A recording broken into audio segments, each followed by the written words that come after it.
letting people. Thank you. So we're going to make a start. So unfortunately, two of the people that were also meant to join us today, two clients, were really, really unwell. One of them insisted on joining, and I said nope because you sound terrible. But we do have a video of him, and we do have Matt here, who is one of my ex-clients. Matt, you Oh, want? I'll still come and see you every now and again. Yeah, for a little top up or just have a little chat. Eva and her cat is here, and I appreciate the cat because I love cats. Hello. Hi, so I'm gonna let Joe kickstart with an introduction, and then I will speak a little bit, and then we're gonna watch an 8-minute video of a client called Sangar, who's a domestic abuse survivor. And he's going to talk about how I use the solution focused approach with him. And then we're going to take it over to Matt, and then the floor will be open for questions that you can fire away at me or Matt or Joe. And I hope that works okay for everybody. Yeah. Okay, Joe? Yeah, welcome everyone. For those of you who don't know us, we're Family-Based Solutions in North London. We've been working for 12 years supporting adult carers where there's child to parent abuse, working with families recovering from domestic abuse, and working with adults who are using harmful behaviors. And we work with the whole family. Since 2014, we began using the solution-focused approach. Thanks to Chris's team, Harvey came to our office, persuaded me that this was the way to go. And that's what we've done ever since.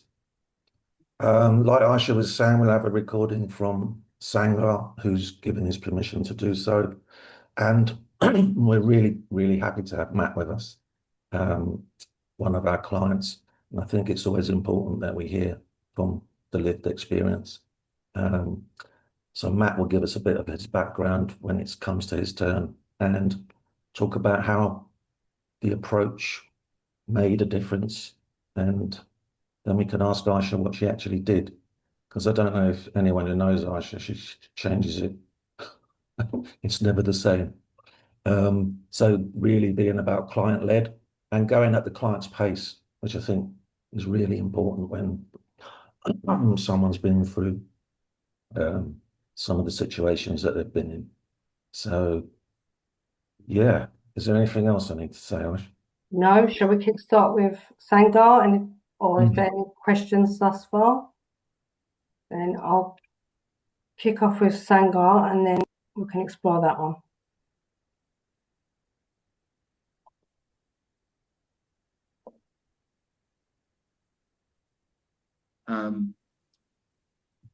In the meantime, I was also referred by one of the organization for domestic violence to a different talking therapy. It was a good man named, I can't remember, I think his name was Neil, and he was good talking to him. We had, I think, like 4 or 5 sessions. It was like weekly sessions, but it was more about generalization of how my life has been and how strong I am to continue doing all this. And I think it was more like a template that it was prepared and been done for how many years with the other male survivors of domestic violence and abusive relationship. It was just like a praise me for what I've done through coming here as an immigrant. I was too young. I was homeless, and I continued to learn the language, learn the culture all by myself while I provided help back to my family in Iraq, and how I went through all this and many other things that I've been through as I was telling. It felt good telling the story. It felt good for him to locate of how brave and how strong I have been over the years and through this process, the recent process that I've been going through. But then as soon as the talking therapy was finished, I had nothing to use to overcome of what's going on and what's happening in my head. I have no blueprint. I have no instructions. I have nothing to use. And that therapy actually ended it because we had enough of talking about my history and being praised. So I ended it by I think I ended the last session of that. I said I just don't feel like to talk anymore. I think we're done in here. I thought that this is it. This is how it is. It doesn't work. Talking therapy is not going to work. It's generalized, not really particularly tailored to my situation and tailored to what I'm capable of. And then you guys came in, it popped up again. I was contacted to do a therapy, and I was skeptical, to be honest. I was thinking, okay, this is going to be another talking therapy, same as I did. It's going to be generalized. I have to talk about the problems over and over again, which doesn't really help me to go through all this. And at the end, I'm not going to end up with anything. And I think I said, okay, but I'll give it a go, to see what happens. And, it's there. I started to speak with Aisha. Now, the first one was more about me talking about my history, talking about the things I've done in my life and the recent things that happened. And Aisha was just listening. She was just listening and just made a couple of comments, in support of my story. And then came the second session. This was life-changing for me, not just for this situation, not just particularly for what I'm being through as a domestic violence victim, but it was life-changing for me of how to deal with things, how to deal with intrusive thoughts that comes to mind, and how to deal with that. So at that time, Aisha came up with this thing that what I think she tailored it to me. What I'm capable as a person? How can I deal with this as me, not as in general guy, a male who's a domestic abuse victim? And then Aisha came up with this fantastic, tailored, very simple but very effective way of me how to deal with this mess that comes with me, especially at night. And she said, "Look." So I said, she keeps coming. My ex-wife keeps coming back to my head. She pops up while I was washing dishes, especially when I'm on my own, when the kids in school, when I'm sitting down, even when I watch TV, she keeps popping up, and that's very disturbing. And I don't know how to deal with it. I don't know how to control it. And she said, "Okay, I want you to visualize yourself as a small person in your brain." And that for me was very easy, Asian training, so I can do that. And she said, you in your brain, little you in your brain, and there is thousands of folders. Some of them important are the front, those important folders, which is your kids, your life, your job, etc. It's right in the front. Those are the ones should be given priority to be accessed. And those ones which are not important at all, it's a really at the back of the back of your head in drawers, So she said, whenever she comes up to your mind, that's when you tell your little you to grab that folder, visualize it, and take it to the back drawers, right at the back, and you say, you stay there, you do not come out. So I said, okay. And yeah, I was a little bit skeptical of how this going to work as we were having the session. But then I said, okay, I can do that. And so the session's finished, and I was curious. And I said, let me try this. This sounds like it's very tailored to me. It's very personal. It's to do with something that I already know how to use. And it's a plan. It's a plan to work on. It's a practical plan to work on, not just the general breathe in and breathe out and go for a walk. And these things I already know. I've been knowing this for decades. These things are just generalized, but this one is specifically to attack that intrusive thought that if my ex-wife, the abuser, coming back into my head, and I remember things, and that's really not helping. So I started doing that. I was on my own. I remember I was on my own in a bedroom when I put the kids to sleep, and then it started. it was almost like every night it was the same time. It came back. And then I did it. I visualized it myself in this very dark, big place full of thousands and thousands of folders. And I started organizing, and I just said, okay, this goes back, this goes on. No, you're not coming. And then it was almost like a magic. It worked. And I got rid of that straight away within seconds. I didn't even try hard. The visualization, me being in my own head and organizing and drawing lines for what comes to my mind and what folders and what thoughts and what people, what situation is being given priority and what is not being given priority and what is not given access at all.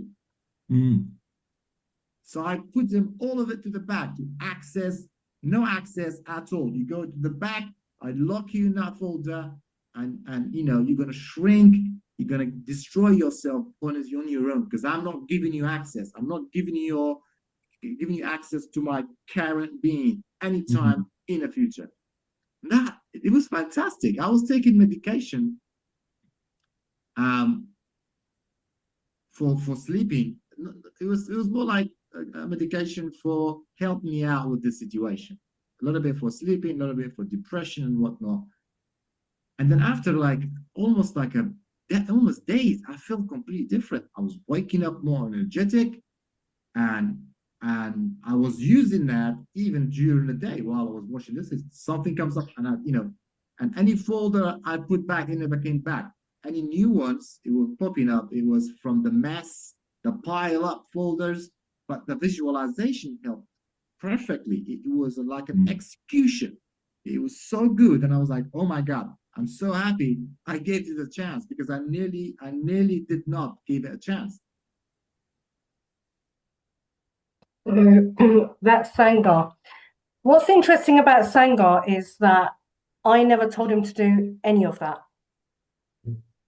My opening question with Sangar when I first met him was not the best hopes question. I hardly ever ask the best hopes question. I tend to ask, what would you like to know about me? What would you like me to know about you? And then it's up to them as to what they disclose. And through the problem-free conversations that we were having, because he was extremely nervous, he had his camera off, I could hear in his voice he was very nervous. Through the problem-free conversation, he told me that he went to drama school and he loved visualization and he loved improvisation. So I thought, great, I can use this. And because he was struggling to speak, I thought, I'm going to do a silent session. And with the silent session, I use the brain analogy that I tend to use quite often, especially with younger children, which is imagine your brain has lots and lots of filing cabinets, and each filing cabinet represents something different, a different emotion, a different trauma, a different person, good memories, not so great memories. And this librarian in your filing cabinet, which Sangar referred to as a little version of himself, the librarian manages these folders. So I want you to visualize some of the most important folders that are in your mind at present. Where are they? What purpose do these folders serve? And if I was to open the files, what would I see? Are the folders where they're meant to be? And if you're happy with where they are now, in terms of importance, keep them there. But if you're not, where would you move them? So I never actually told him what to do with the intrusive thoughts, never told him where to put the filing cabinets or even how to use his librarian. It was very much an open-ended question that I was asking. And this worked for Sangar because he already had the resources and the skills to do the visualization, and it was something that he enjoyed. And his faith in talking therapy was quite, he already said, this isn't going to work. And I said, yeah, it may not. Do you want to give it a shot? And he said, okay. And that's when I asked my opening questions of what would you like to know about me? What would you like me to know about you? So that visualization in that session really helped him captivate what was important to him and the intrusive thoughts and where he wanted to place those intrusive thoughts. So he decided himself to create a filing cabinet and where to do that. But before I did this, I did what Chris Iverson does. When you are visualizing this, I want you to imagine yourself at your best, where you're able to do this in a constructive way, where you have faith in yourself that you're going to make right decisions. Will there ever, and then I asked him for an example of a time where he could say he was at his best. What did it look like? Introduce me to the version of you that's at your best. But bearing in mind that your best is not perfect because you're a human being. So at your best could just be managing better. So when we established what him at his best would look like, we started the visualization.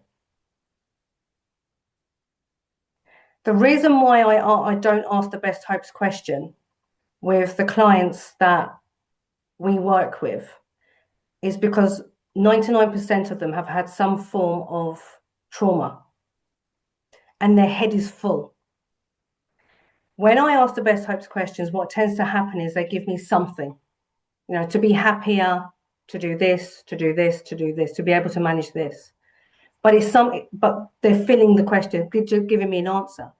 When we ask the question of what would you like me to know about you, and they start talking, and then I ask the best hopes question, they tend to give me a best hopes question that actually matters to them at that moment, in that moment, rather than just answering a question. That works for some. For some, I do ask the best hopes questions. It just depends on the client. Any questions thus far? Or what did you guys think of Sangar? Isn't he lovely? The the interesting thing with Sangar is he doesn't recall the session was silent. Oh, yeah. He imagined that he was having a conversation with Aisha, like we're having now. But yeah, he completely forgot that it was in silence. He was looking for strategies, which I think sometimes as solution focused practitioners, it scares us a bit. Oh, he wants me to have a strategy for him. And we could say, if I did find a strategy, I'm not saying that I could, what difference would it make? But I should just use the strengths that he already had. What later transpired with Sangar is he used that same method when he felt anxious. So when he felt anxiety coming on, because he had a lot of anxiety, he would just put it to the bat. And it would help him overcome his anxiety, which made him interact more with his children. When we say one small change can lead to a bigger change, it just kind of snowballed from that one strength that he had. We did externalize his anxiety. So the question would have been, when anxiety presents itself to you, how could you use this strategy to help the anxiety calm? And anxiety is very, very healthy. It's when it's unwanted. How do you help it calm? So we did have that conversation. So a little bit of narrative therapy kind of kicked in there. Sorry, Bridget. I just want to quote him in my next workshop because he said he let go of the first therapy because he didn't feel like talking anymore. I think it's brilliant because sometimes we say, oh, not we, maybe other people will say, oh, he abandoned, he gave up, he was not committed to therapy. And he just said, I didn't feel like talking anymore, so I stopped. So we need to be more flexible. And another thing that he said was when he felt it was a template, it was not the same thing that when he felt it was tailored to him. I think those two things are brilliant, and I'm going to quote him. Yeah, go for it. I mean, it did actually transpire that the therapist he was seeing was an SF person. I don't know who it was. but it transpired he was an SF person. And I think what had happened was they were being a little bit solution forced. No, you must have done something great this week. This must have happened.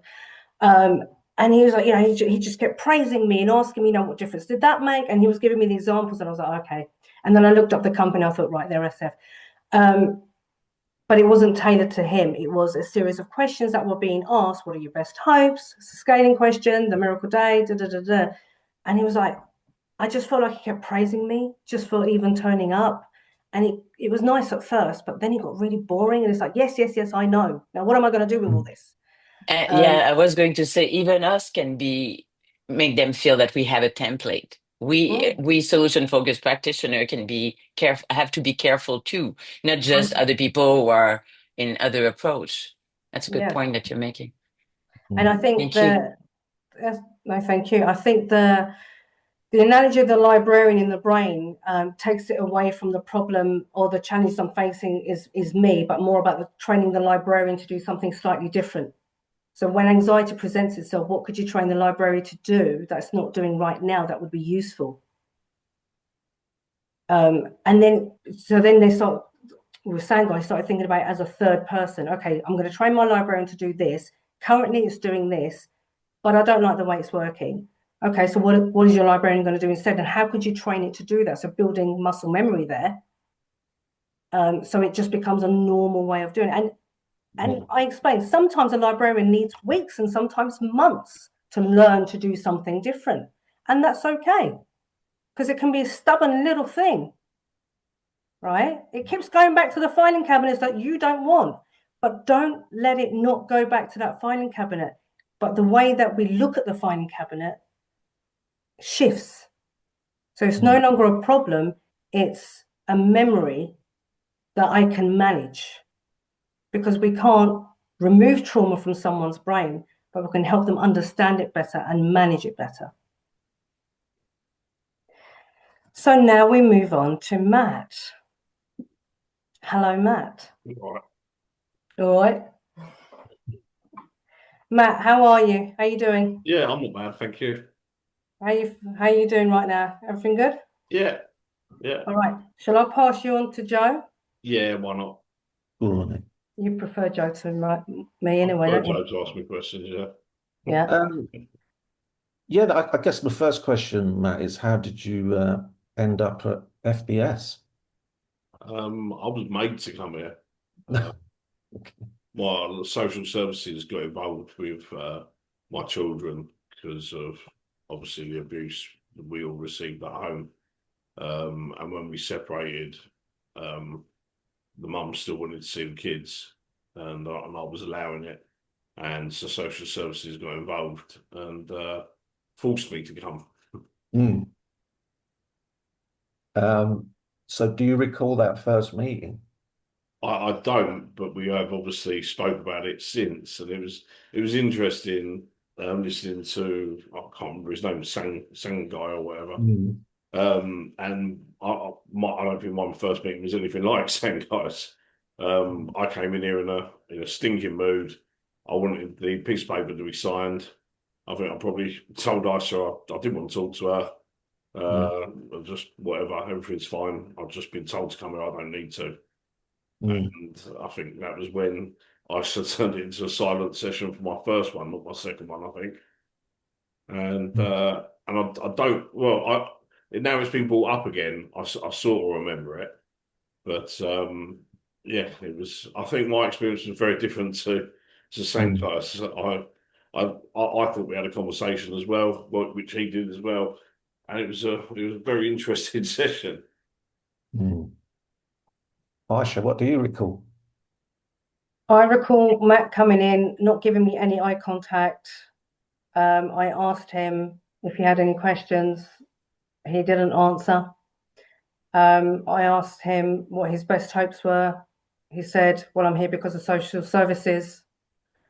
I could see it was very difficult for Matt in his body language and the way that he spoke, because he's a male victim of domestic abuse. And, Matt and I have had conversations since, and Matt already felt judged by that. And especially, you're a tall guy, aren't you? tall, big guy, and he's like, I'm walking in, speaking to this 5 foot, I'm going to say 5'2", but I'm actually 5'1". But if anyone asks, I'm 5'2". This 5'1" woman who is meant to be supporting him, and he's like, I don't want to be here. So I quickly realised that Matt felt very uncomfortable. So I just said, you know what, it's okay. I'm going to ask you some really, really silly questions, and I just want you to think of the answers in your own mind.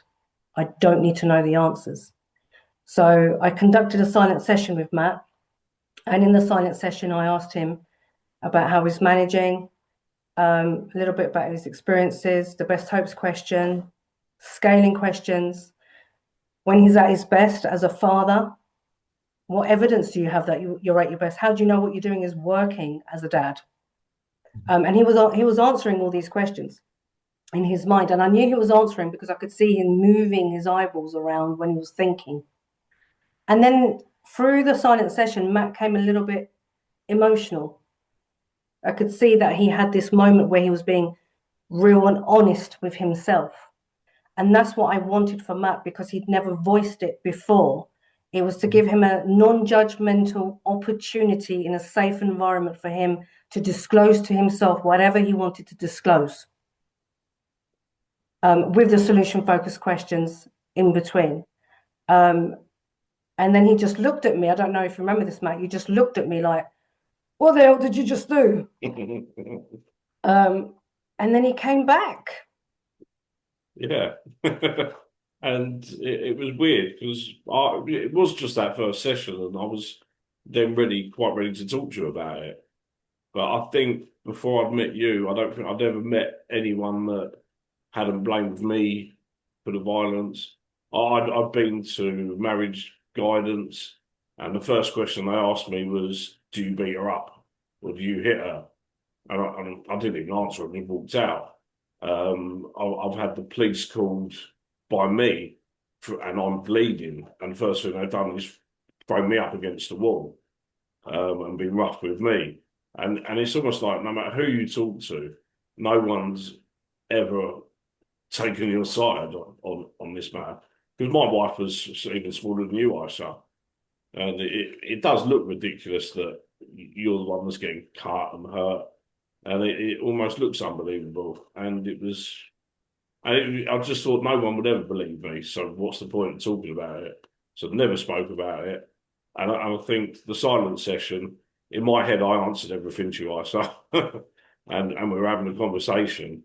And sort of as the week went on, I was actually looking forward to coming back next week, and yeah, and it's then we built quite a good relationship since then, and managed to get through things. Mm.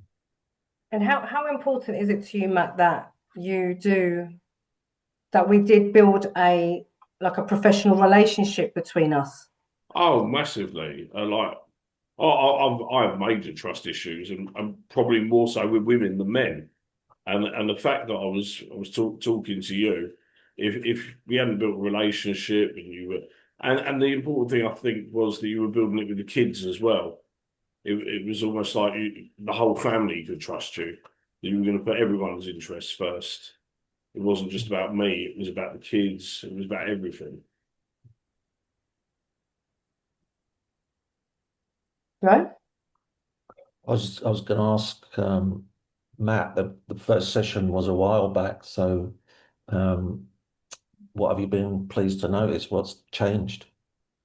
Well, I think the first session was it 3 years ago, do you reckon? Probably 3 years ago, and and it's taken a long time, a really long time to get where I am now. I was a mess the first year, I think, of coming here. I wasn't a great dad. I tried my hardest, but I really struggled to look after myself, let alone the kids. And what I'm like, just the support you get, I've had has made me a better father. It's made me a more confident person. I should have made me realise that I do deserve a life and do deserve some to be able to go and be happy myself, and not everything has to be about the kids, which I think took me a long time to get to. and she's really helped. It's weird. Like I've got three children that come with me, and every one of them is so different and have treated it so different, and have all got different things from it. But and every approach has had to be different to each one of them. We my youngest, we have to pretend he can't get picked up to get him in here for 15 minutes. And it's amazing how much he opens up in that 15 minutes. But for me, it's like I'm not fixed and I'm not better. Like I don't know if you'll ever be 100%, but I've definitely starting to live a normal life now. I'm back working. I'm back looking after my children. I still have some time to myself occasionally. And it's getting back to a normal life, which is where we always wanted to end up. Mm. Matt, in your opinion, how did we build that relationship? Oh, I think you tricked me. Yeah. No, I'm joking. I think it was time. It was understand. It was you listening. You didn't ask too many questions that are like you didn't ask questions that I wasn't comfortable with. It was sort of until you realised I was going to be comfortable to answer those questions. I think it was spending time with the children. I think what really helped me to build a relationship was when me, Tommy, Jack, and Elliot were all in the room together with you.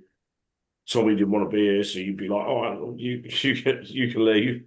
Then Elliot wouldn't want to be here for long at all, and he'd leave. And then Jack would want some time on his own. It's like you catered for everyone's needs, and you just built a trust between us. Mm. Do you remember you getting upset with me because I kept, or still do, asking you the question, what difference would that make? Yeah. You do sometimes say the same thing too often for my liking, but it's only annoying me because I have to come up with the answer. Sometimes I wanted you to do the answers. It'd be nice. I felt like you made me do all the work. Oh, really? Because what was it, and why did you do that? Yeah, well, I mean, one thing I always say to clients is within our sessions, we are exercising your brain. So Yes. whenever I ask a question, if you answer it too easily, might not always be the right question. So we need to really push it. So what difference would that make? When I'd ask it with Matt, we need to come up with something. So what difference would that make? And eventually Matt was just like, you're going to ask me that question. But if you started off doing that, I probably wouldn't have come back. Yeah. If you started off making me work too hard, I think I'd have only seen you once. Or, well, no, I needed to come 6 times, I think, for social services. So you'd have seen me for 6 hours and probably never heard me speak. Mm. But it was the gradual, and you asked some random questions as well, which I quite like. Do you Oh, remember any of them? I You can't don't. know, but I just remember like, why are you asking that? Um, is there anything else you want to say to the group, Matt, before we get some questions from people here? No, no, I don't know what to say soon. I can ask a question, I'll answer it, but. Okay. So we're going to open up the floor for you guys to ask either me or Matt or Joe questions in terms of how we work with domestic abuse survivors. So any feedback for Matt or any questions for us, please, this is now your moment. Everyone's thinking. mm.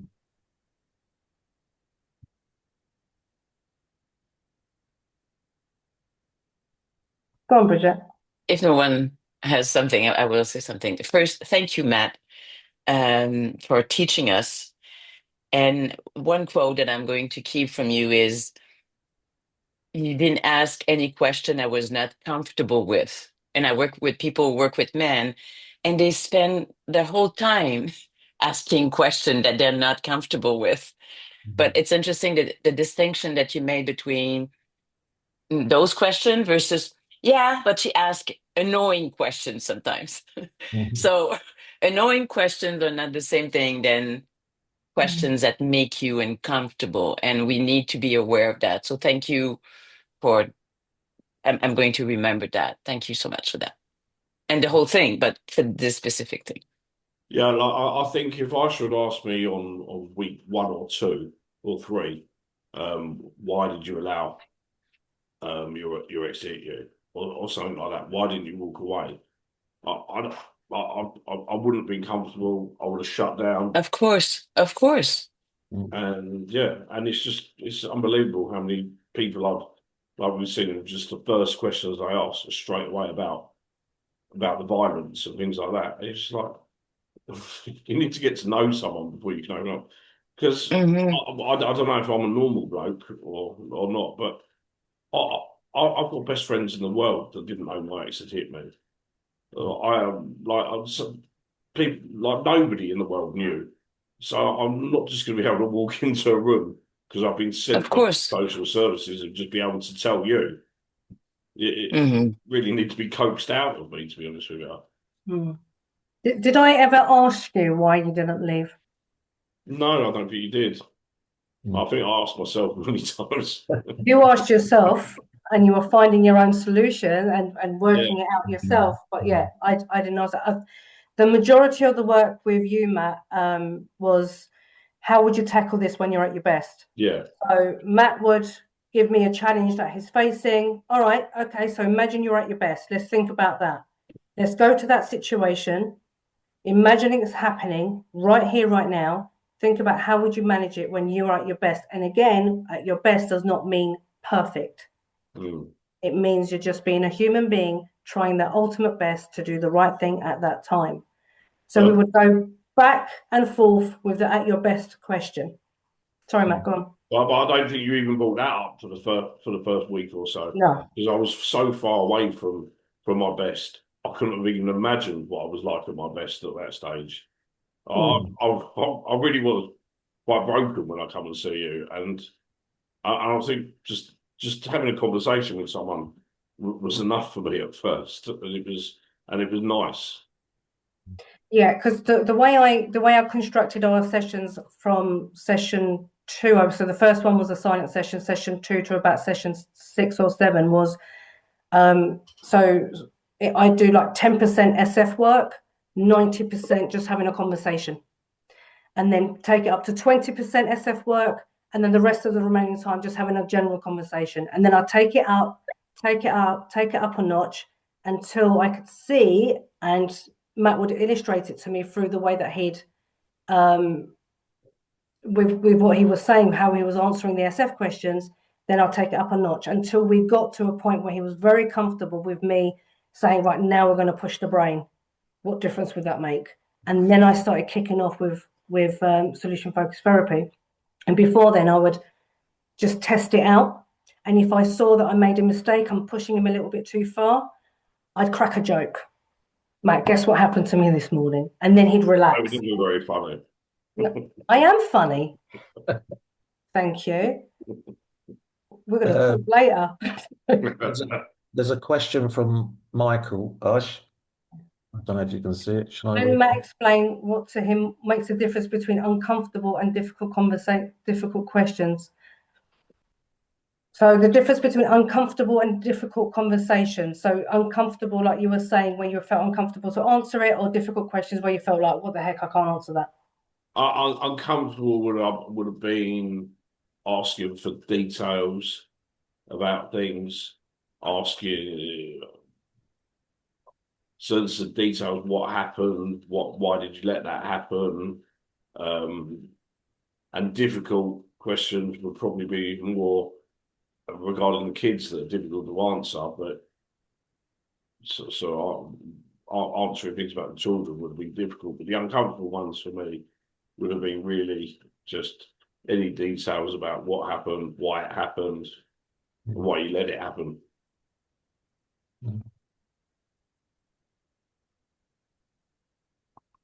Any other questions, or Joe, do you want to ask a question?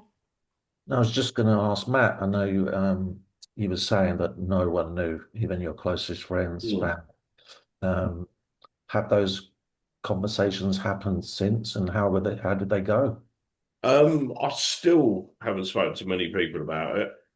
I still, still after all these sessions, I still feel a bit embarrassed by it. Mm. Um, I've tended to have left a lot of my old friends in my past, um, and don't really talk to my old friends. So I'm making lots of new friends now, and I am open about it with new people, and I talk about it with new people. So I met a woman sort of 6 months ago, and I was very open with it, all about it all to her. So I am more comfortable talking about it, but I still very rarely talk to people that were involved in my life then. I, I, Mm. I hold a bit of a grudge against, well, not, I don't know the right way of saying it, but I feel let down by people that were there when it was happening because it was so obvious, and I feel they ignored it, and that I feel let down by them, and I just don't really talk to them anymore. Cora? Yeah, first of all, I'm just in awe of you, Aisha, and Matt, both of you, how you've managed to navigate this together. And I was wondering if you would come across somebody who you find out is also a survivor of domestic abuse, would you share the center with them, or is there anything you would tell them about the work you've done? I've like I've done one video for ISA. I think it was about 3 months ago, and I really enjoyed it. And I really enjoyed talking about it. It actually feels like therapy sitting here now talking about it. And I'd love to sit down and talk to someone that's going through it and try and help them. I'd like to talk to someone that's gone through. I would always talk to people about it, but I wouldn't. I probably wouldn't actively go looking for them. But if I ever come across someone that I could share my experience with, that I feel it would benefit them, I'd definitely do that. Matt wants an airplane ticket to another country to talk about. That's what we were talking about before, weren't we? Yeah, Uh, I'm willing to go anywhere. Jonas? Yeah, Jonas, I'm in Sweden. I don't have a plane ticket, I'm afraid, but I would love to meet you one time. It'd be really cool. I think it's really cool that you're here and sharing your experiences. I think we can learn so much, more than we think, from talking to people like you and people who've been in this situation and gone through this process. There's so much to learn. It's so rich, and I don't know where to start asking questions or reflecting because there's so much. But I do have a couple of questions, of course. I'm gonna start somewhere. I've got two questions. I've got one for you, Matt, and one for Aisha. I was thinking, so that first meeting, I mean, that's 3 years ago, and I suppose you had a lot of time to think about it. And coming here today, I suppose coming back again. So, what was the first sign that told you it was worthwhile to stay? I mean, if you had all this inclination that, you know, uh, prior experiences telling you that this is going to be difficult, this is not something I'm comfortable with. So, what was the first, Well, if you the can remember first that first sign that told you, I'm not going to just run, I'm not going to bolt, I'm not going to be uncooperative, I'm going to stay and maybe give this a chance. I had no choice. I had to stay for I don't know how long now. Well, I think it was 6 sessions. Is Okay. what social services told me, and I'd say that the turning point was well, I think it would probably been the first time I saw made me laugh. Right. I think it was a sign of being comfortable. The first session, the first session was really good, and it made me think. Yeah. But I'm a man; it upset me, so I wanted to run away. The second session, we spoke quite a lot, but I was just still, Yeah. I can't wait till week 6. Right. Signed off. And it probably the third or fourth session, I think one of my children was really benefiting from it. Right. There was one that really wanted to stay, and I could see it benefiting him. And then I think it was a session between just me, Isa, and Jack, who's my middle child. And I think she made us both laugh at the same time. Yeah. And I looked over at him and I just thought, this is worth doing. I didn't think I'd Right. still be here 3 years later, still going to want it, and me phoning Isa saying, "Can you see me this week?" Not her Wow. chasing me, but yeah, I can't remember one defining turning point, Ah, but I think it would have been with the work with Jack and myself at the same time. right. Wow, that's really cool. I mean, that points to what really matters, right? Yeah. It's not something we talk about. It's something that we can feel, and it's touch us. It's important for us somehow. Those are things that matter. Anyway, thank you for that, Matt. I could ask you a million follow-up questions, but I don't think we have the time. But Aisha, if you could go back and do the whole thing all over again, what would you do more of or differently? Nothing. Nothing. No, because even the little mistakes that I made in between worked. Yeah. I think, no, I actually wouldn't change anything, because I'm not perfect, and I don't use solution focus in a way that people expect us to use solution focus. And I chop and change, and I jump into things, and I'm very, very flexible with my approach, and I cater myself and be flexible to suit the client, because I am there to serve the client. And the client is telling me with their body language and with their words what they want me to do for them, how they want me to serve them, and the questions that I should be asking at the right pace, at the right time, how much I should be making them laugh, or not laugh, or do I listen to them cry, or whatever it might be. How much do we talk about problem-free conversations? How many sessions are we doing that for, so you can start trusting me? My job is for my client to trust me enough to help me guide them. That's my job. So would I go back and change anything with Sangha or Matt? Not even the little mistakes that I made where I reflected on after the session. I went, damn it, why didn't I ask that? Why didn't I go down there? If it works? And I have a video that I share quite often when we're delivering training of me working with a client, and it was the most terrible solution focused session on the planet.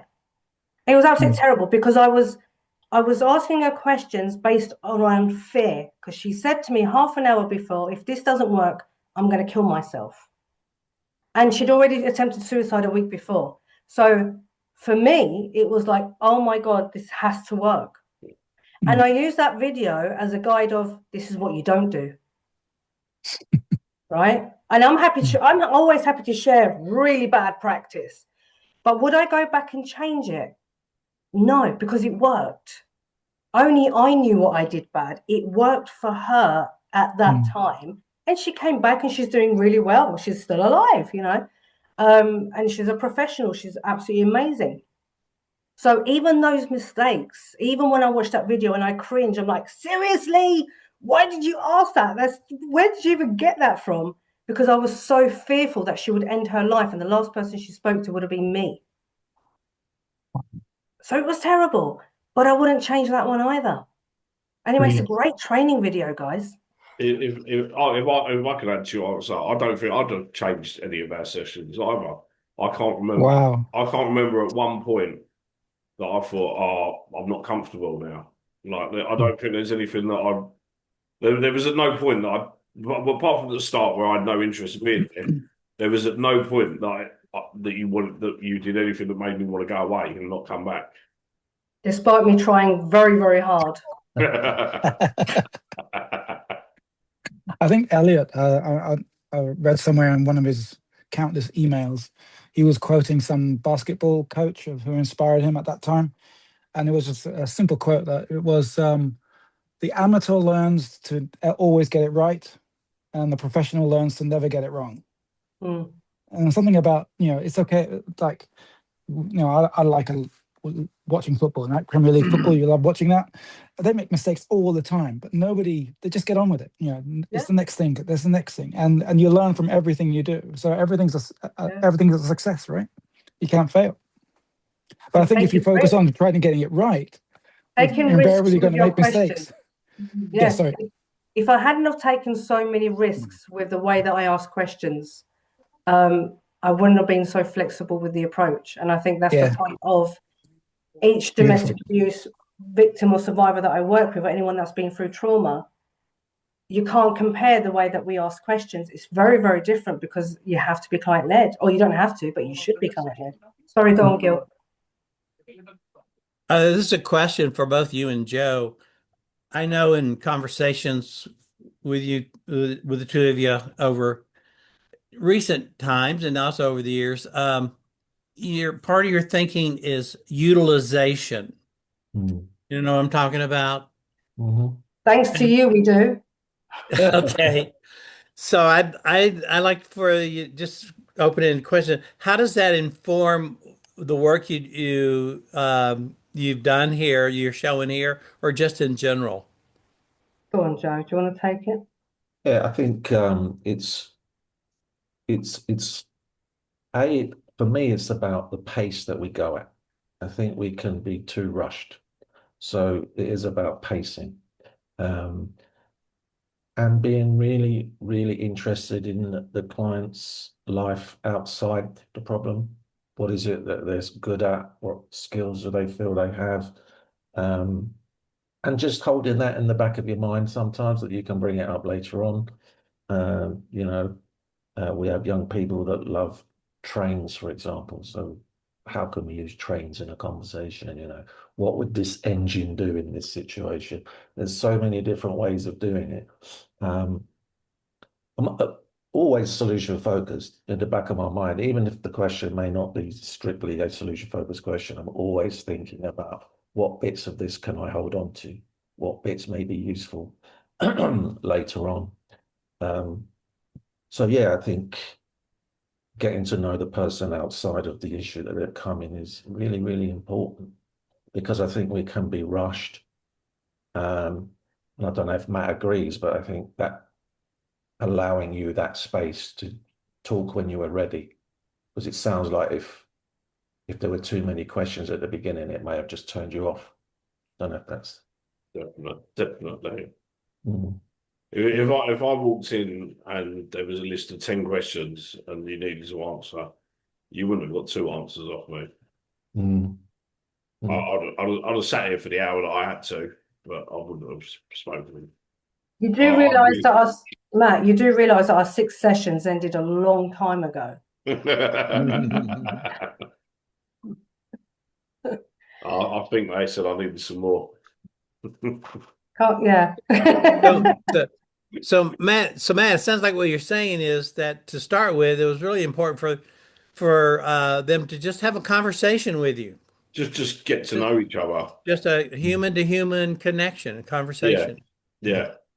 You want to know, it was important for me to know a bit about Isa, to listen to her talk for a bit and not just be straight onto me. It was very important. I just don't think I would have opened up to a different approach, if I'm honest. On that note, we've got 1 minute left. So if anyone wants to give feedback to Matt, please do so. And then we're off to the next room. Or just thank you, Matt. Just a big thank you. Yes. Yeah, very, very valuable. Huge thank you and incredibly impressed. I will remember this, Matt. Thank you. Yes. Thank you, Isa and Joe. Thank you. Thank Matt, you so much for doing this for us again. Oh, I'd like to do more. Welcome. Who knows what opportunities will be coming? Yeah, I know, right? In the chat, I'm just putting our link to Linktree, where it's got lots of information about family-based solutions and also a paper for the silent session as well. Yep. If you guys would like that. Well done, and thank you. That was Lovely. fantastic. Thank you, dear Sir Andrew. So thank you very much, everybody, for joining us. Feel free to email us, and I hope you gain some sort of experience as to how we work. And we look forward to seeing you in the other rooms. Thank you so Thank much. you. This Thank felt like a you. super Bye. quick masterclass. Well Thank done. you. It was a Thank super you. quick masterclass. It's so hard to get everything into 55 minutes, isn't it? But Thank you so I've much. learned Thank you. Yeah. so much. Thank you, Matt. So Oh, thank you so okay. much. Thank you, Really. Paula. What? Thank you. Thank you, everybody. See you guys later. See See you you later, soon. Bill. Thank you, Bridget. Don't miss me. Bye, Bridget. I will miss you, of course. Of course. Hello, Joe. Bye, Bridget. Thank you, Matt. Really, thank you. Well, I'm so grateful. nice to see you won't miss Joe. Just thumbs up. Thank you so much. Thanks, Thank you. Bridget.